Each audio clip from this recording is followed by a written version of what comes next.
The burning sky sun rose like a furious beast over the crimson horizon, its heat pouring down on the planet known to the Valari as Exora 9. The surface cracked dry, and lifeless to them burned. Their sensitive skin boiled, their blood made them tremble in terror. The Valari had evolved on a world of cloud and shadow, where the light of their pale blue star never reached them directly for generations.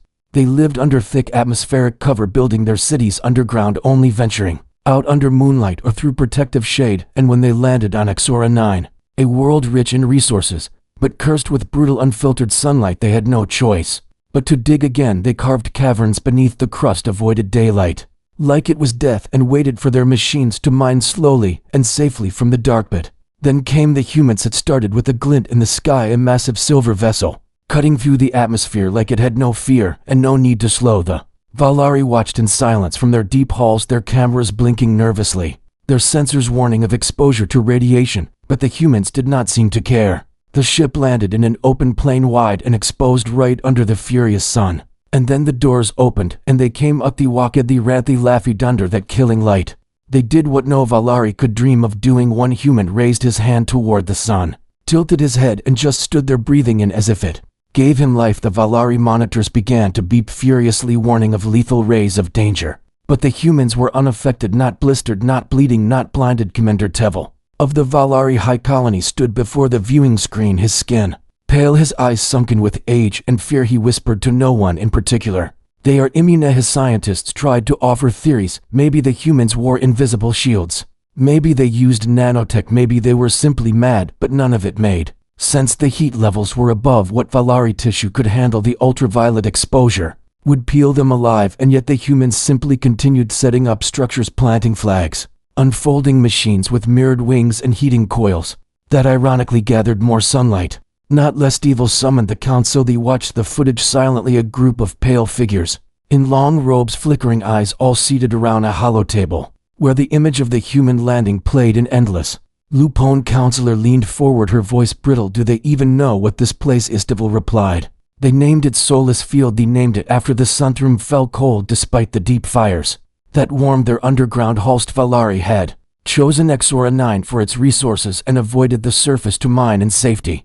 But the humans had come not just to mine, but to live and breathe and thrive under the very light that forced the Valari into the shadows. A young technician named Kern whispered in awe. They treated it like a friend for 3 full cycles. The Valari remained hidden, watching their new neighbors, recording every movement, every breath, measuring the heat signatures around their bodies, looking for suits or artificial shields or anything that could explain it. But there was nothing, just skin and sweat and smiles. The humans built greenhouses with transparent roofs. They exercised in the open. They even let their children play under the midday blaze, laughing as their skin tanned and their bodies grew stronger. It made no sense. Some Valari thought it a trick, others thought it a trap. But there was something else brewing, something deeper than Fergalausa. For the first time in their long history, the Valari saw another species, not just different, but somehow superior, not in weapons or power or size, but in resilience and adaptation, in the sheer madness of walking through fire and calling it home. One night Tevel stood alone in the observatory chamber, his long fingers brushing the cold glass.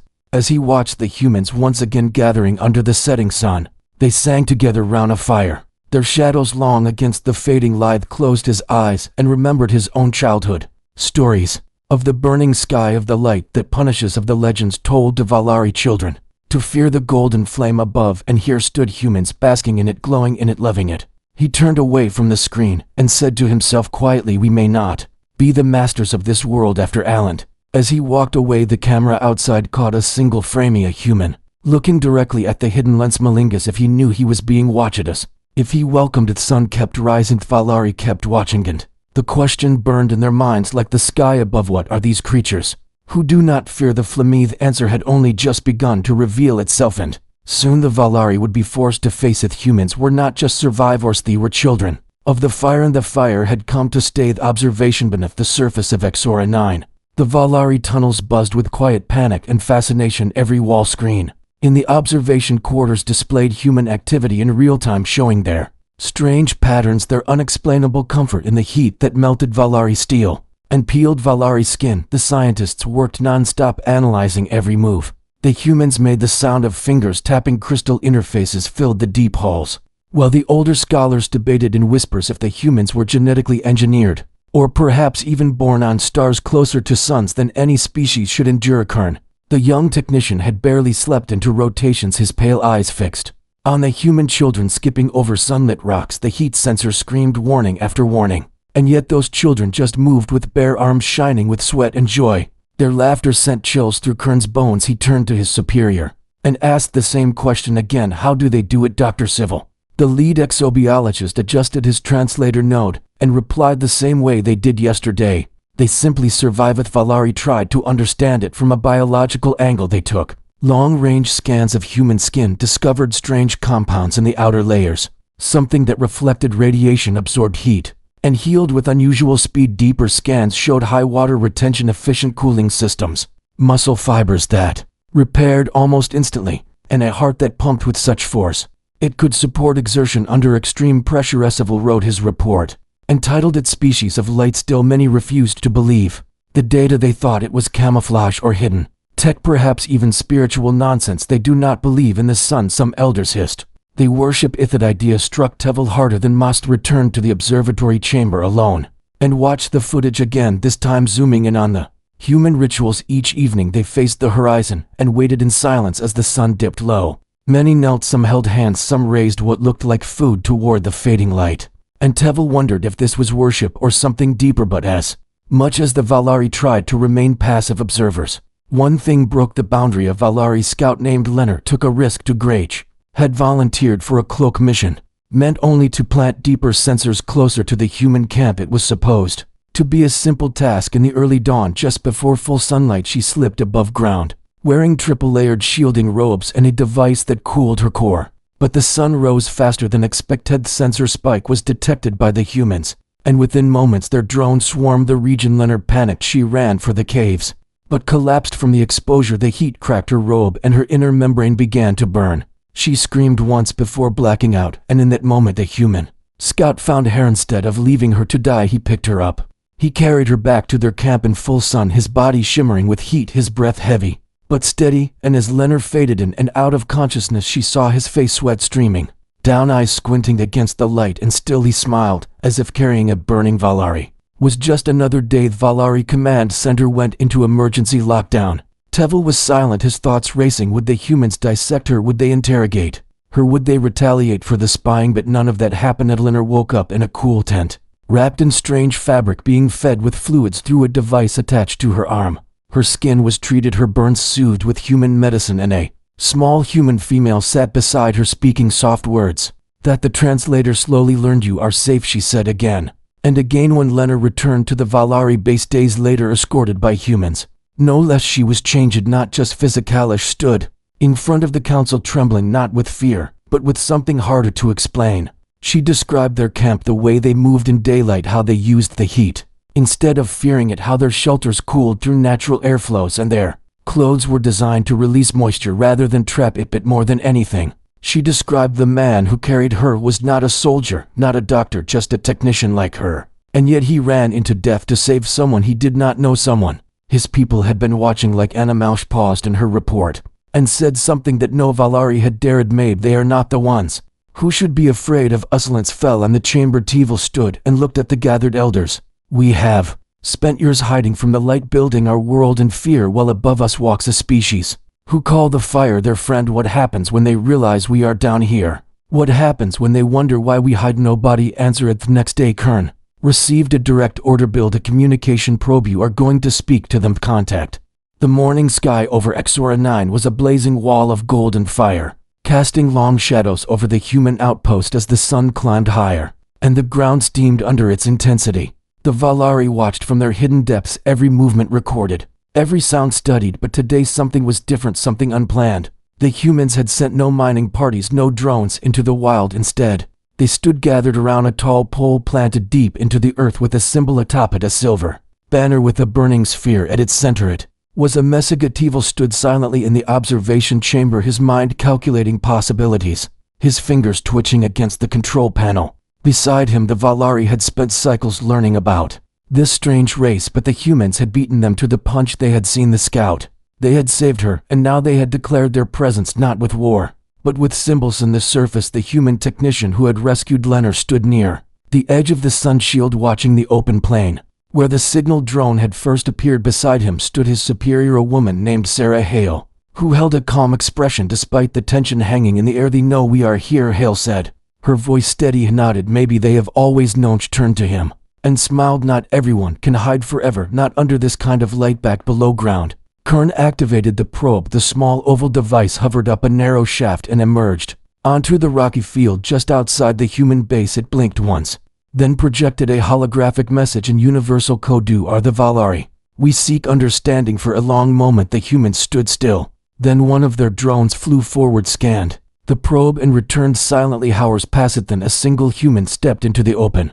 It was the same man who carried Leonard across the burning sand. His name was recorded by the observers as Ethan Dren. His voice was calm as he spoke into a translator device attached to the probe. "You know you are afraid, but we are not here to harm." The message played back in the Valari chambers and sent a ripple through the room. "And knows," Tevel whispered. "He knows what we feel." The next day another message arrived. This time it was video, a clear feed showing Ethan and Hale sitting at a simple table beneath the sun. They explained their rival, their purpose, and their wish to coexist, not to dominate, not to conquer. "Do not fear this world," Hale said. "We respect it. We believe all life here deserves a place." Even the life beneath. Council watched in silence. Many doubted the sincerity, but others saw something raw, something honest in their facets. Evil made a decision. He would go himself within hours. A small Valari shuttle emerged from the underground layers, coated in reflective plating and guided by human coordinates. The humans waited in the open field, standing in the light like statues of living. Flamith hatch opened slowly. Tevel stepped out, wearing full shielding, his body trembling under the suit. His first real step into the sun was a test of centuries of earth heat pressed against him.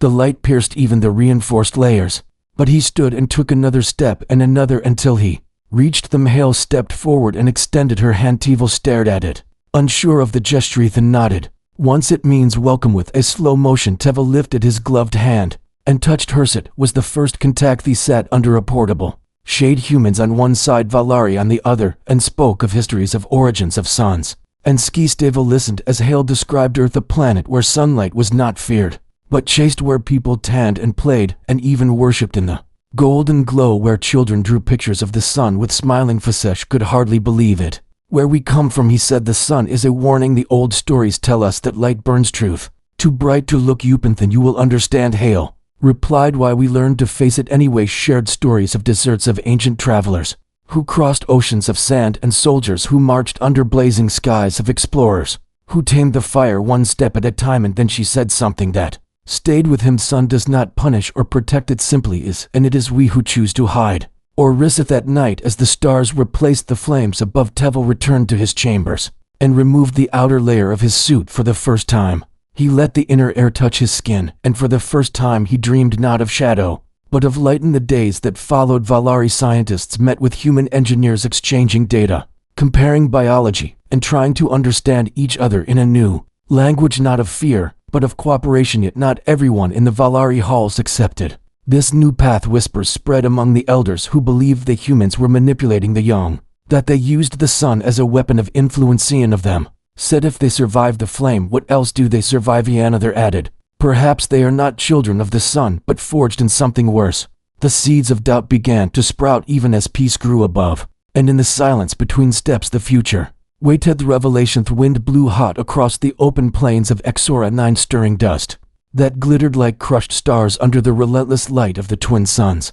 The humans stood tall, without shade, without armor, their eyes squinting but unafraid, while the Valari delegation arrived in shielded transports, their suits glistening with cooling gel, their steps careful, each movement cautious, as if the very air could shatter them. Tevel stood once again across from Sarah, Hale, and Ethan Dren, but this time without the full body shielding. This time he wore only the inner layer, a flexible mesh that allowed some filtered light to reach his skin. His steps were slower and the heat curled against his nerves, but he stood in it, determined to feel what they felt. A group of Valari scientists gathered beside him, watching the humans operate a solar forge, a massive dome that turned sunlight into power, without smoke or fuel or flame, a process so clean and elegant it seemed like magic. To the Valari, "How do you not burn?" Kern whispered to Ethan. Human smiled and wiped sweat from his brow before replying, "We do burn, just not in the way you think." Then He raised his arm, showing a faint red hue across his skin, and said, "This is the burn of growth, not destruction. This is the price of being part of this world."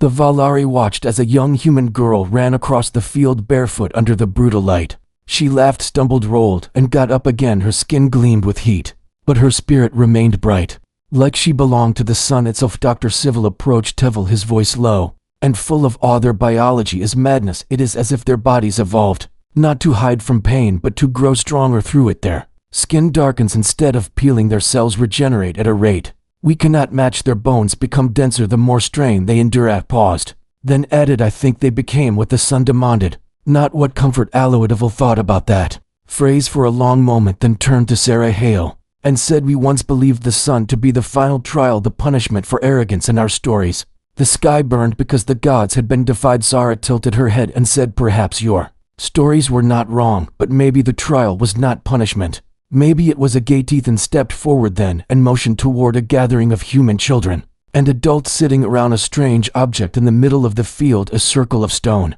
engraved with marks that glowed faintly. Explained, "This is called the Ring of Origin, a teaching tool. Each colony builds one. We use it to tell the story of our Kintival." And the Valari approached slowly, their sensors recording every detail. Ethan placed his hand on the stone and began the talions. There were creatures who crawled from caves, fearing the light above. They blinked and covered their eyes. They were weak, slow, cold.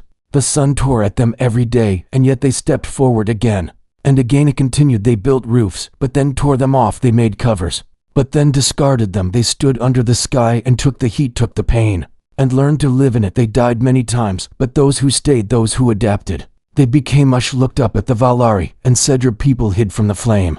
Ours ran toward it." Silence followed his words, and in that silence something shifted inside Tevel. He saw it in the human eyes, not just pride, but memory of struggle, of loss, of evolution, earned one drop of sweat at a time. Later that evening, the Valari were invited to a human ceremony. The first time both species would gather under the fading sun together. The humans had placed a line of stones along the ground, each marked with names and years. Ethan explained, "These were the fallen, the early explorers, who perished trying to master this world. They did not have sun resistance yet, but they believed one day someone would." Sarah stood in front of the stones and said, "This is our proof. We do not walk in the light because it is easy. We do it because they could not, and we owe them our strength." Valari watched with heavy hearts and newfound respect. Tiva looked up at the sky and for the first time did not feel anger or fear. He felt challenge and perhaps even invitation. But as the ceremony ended, shadows began to gather, not just across the plain, but within the minds of those who still doubted. Back in the deepest chambers of the Valari city, elder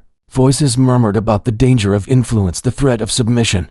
They claimed the humans wanted not peace, but dominance, through awe, through mystery, through fear. An voice whispered, "They will make us walk into the light, but not all who do shall survive." A vote was called, a secret gathering to decide whether to continue cooperation or to retreat once again into the safety of darkness.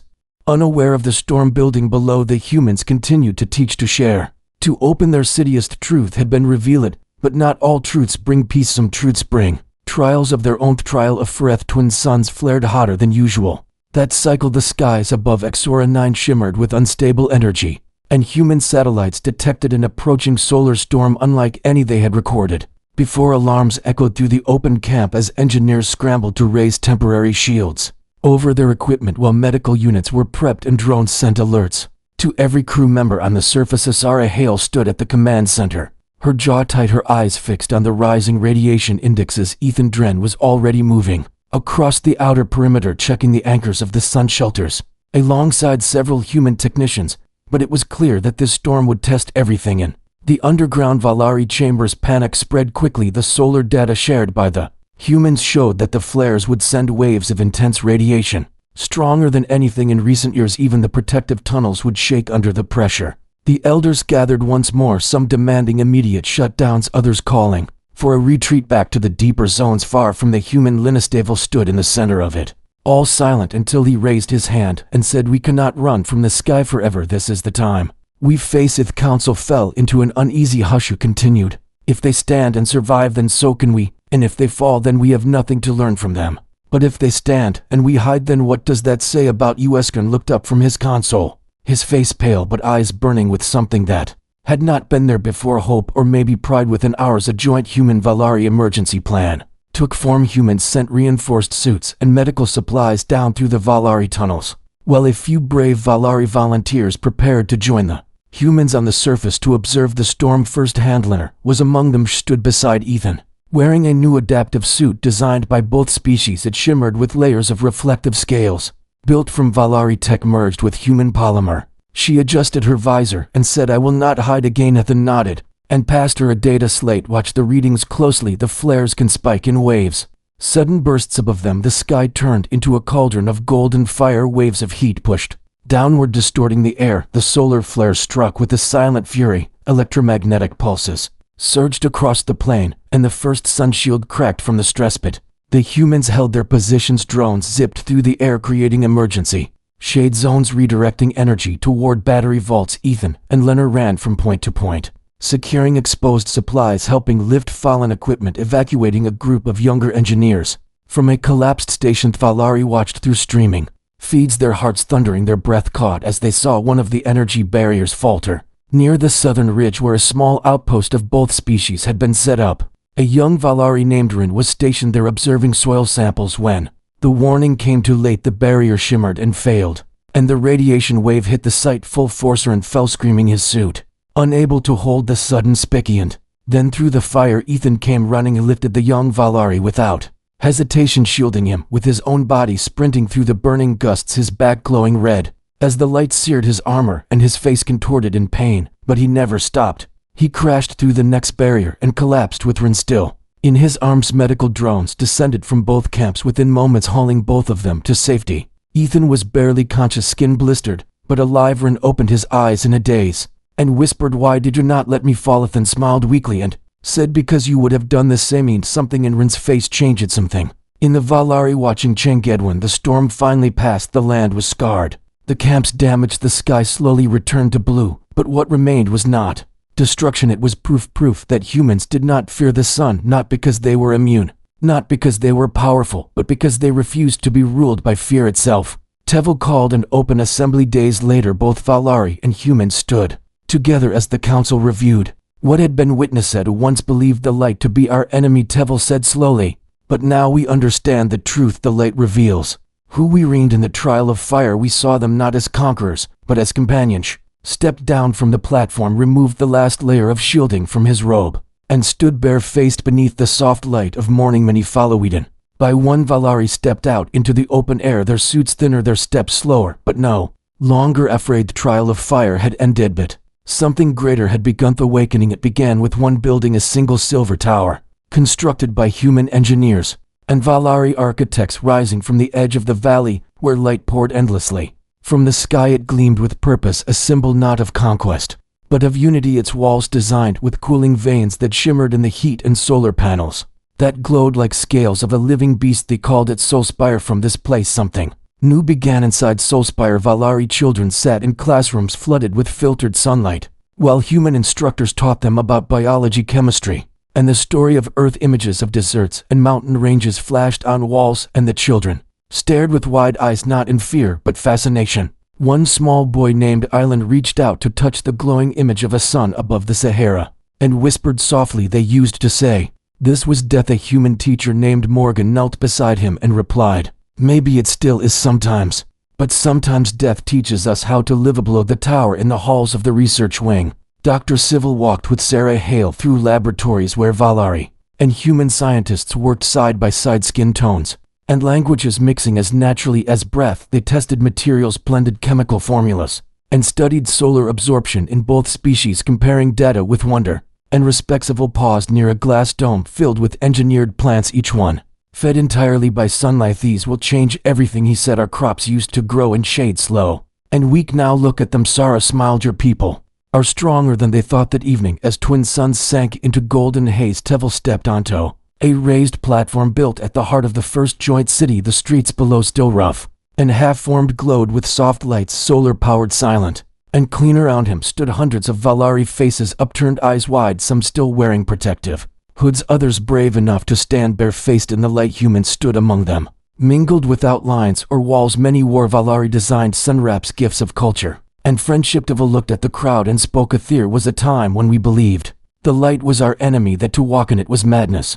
that those who embraced it would only find pain. Lifted his hand and motioned to Ethan Dren, who stepped forward, his arm still scarred, but healing, his eyes steady. But then came the ones who showed us something we never imagined. They showed us that pain does not end you. It shapes you. Tevil's voice rose across the valley. Today we build not under the ground, but under the sky. The crowd burst into quiet song, a hum that began with the children and spread to the elders, a melody from old Valari tradition, once sung only in caves, now sung to the open world. At the edge of the crowd, Kern recorded every moment, streaming it live through the new communication hub. Soulspire's signal reached not only Valari cities across the stars, but human colonies far beyond Exora 9.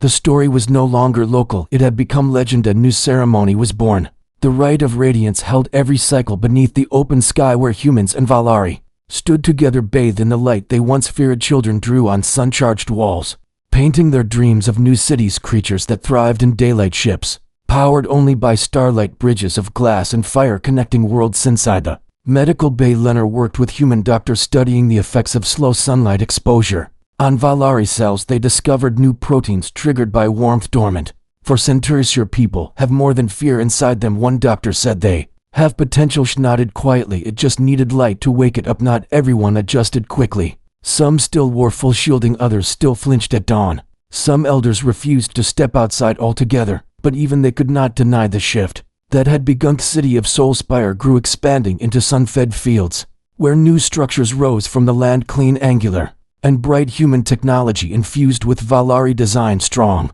yet elegant, light, yet rooted. On visiting human poet described it as a city that sings in silence, a place where sun and shadow hold hands. In a gallery near the core, a Valari artist unveiled a statue unlike any before. It showed a human and a Valari standing side by side, holding a single flame between them. Above their heads, etched below in both languages, were words: from fear we fled, from fire we rose. Ethan Dren stood before it late one night, alone, watching the reflection flicker across his scarred arm. Stevel approached quietly. You never wanted to be a hero, did you? Ethan shook his head. I just wanted to help you. Did more than that, Tevel replied. You gave us the courage to stop hiding, to stood in silence beneath the glow of artificial moonlight until Tevel dead. We used to believe your kind were forged in fire. Ethan looked at him and said, maybe we are, but we are not the only ones. And in that moment they both knew that the light which had once divided them had now become the thread that tied their stories together. The unbroken years passed on Exora 9, and the sun that once ruled with fear now rose each day to the sound of laughter ringing across fields of silver grain and towers that reached like open hands toward the sky. The city of Soulspire was no longer a human outpost or a Valari refuge. It had become something new, a breathing fusion of two worlds, where fear had been replaced by memory, and memory by purpose. Children of both races ran through wide avenues, chasing shadows and light together, their skin painted by sun and soil, their voices echoing between solar trees and crystal gardens. Teachers no longer had to explain why the sun mattered. The children already knew it was not a god or a curse or a threat. It was a gift. Evil, aged but strong, walked each morning without a shield, his pale skin now kissed by warmth, his movements no longer tight with tension. He greeted humans with the ease of a neighbor, his voice softer, his eyes brighter. He had watched his people change from dwellers of fear to dancers of Flameth, and Dren now wore a different uniform, not one of emergency response, but of shared peace. He led exploration teams made of both humans and Valari, mapping nearby lands where light met ice and fire met bloom. His scars remained visible, but they were badges now carried without shame or pain. They told a story, and no one dared forget it. In a great hall beneath the glowing spires of the city, a new celebration prepared to begin, the Festival of Dawn, a shared creation held once every full cycle, marking the anniversary of the solar storm that had nearly destroyed them and instead had awakened them. Every species on Exora 9 contributed to the event. Valari weavers displayed cloaks that shimmered like flames in motion, while human engineers projected solar holograms that danced in mid-air. Musicians played instruments carved from crystal and metal, merging tones from both cultures into a harmony neither had known before. In the center of the square stood the Circle of Flame, a monument carved with words from both languages, lit from beneath by captured light that never dimmed, a reminder that what once divided could become what unites. Ren, now a young adult, stood near the edge of the crowd, his eyes fixed on the flame. He had survived the trial of fire, carried through death by a human hand, and now he served as a historian, telling the next generation how close they had come to vanishing, how one moment of courage had rewritten destiny. Spoke to a crowd of students Seated beneath the open sky, we believed for centuries that the light would end us. He said we're wrong, it waited for us to be ready across the square. Lenore held the hand of her human partner Morgan, both dressed in ceremonial robes. Woven with symbols of their joint work in medicine, their efforts had led to the creation of hybrid treatments for sun sickness and skin resilience. They had even begun research into atmospheric adjustments that could slowly help other Valari worlds embrace the same transition. This is not just for Exora 9, Lenore said. One day we will walk in light on every world. Morgan smiled and replied, one world at a time. Later, as the sun began to set over the golden horizon, the entire city gathered for the final moment of the festival. The unbroken flamite was a ritual, simple yet powerful. A single torch passed hand to hand from human to Valari, from elder to child, until it reached the top of Soulspire, where it was placed in a chamber of crystal that held its glow through every night until the next dawn. This year the torch was carried by Island, the boy who once whispered of death and fear, now grown bold, his skin marked with the natural pattern of Valari biology, strengthened by light, his steps sure as he ascended the final stairs.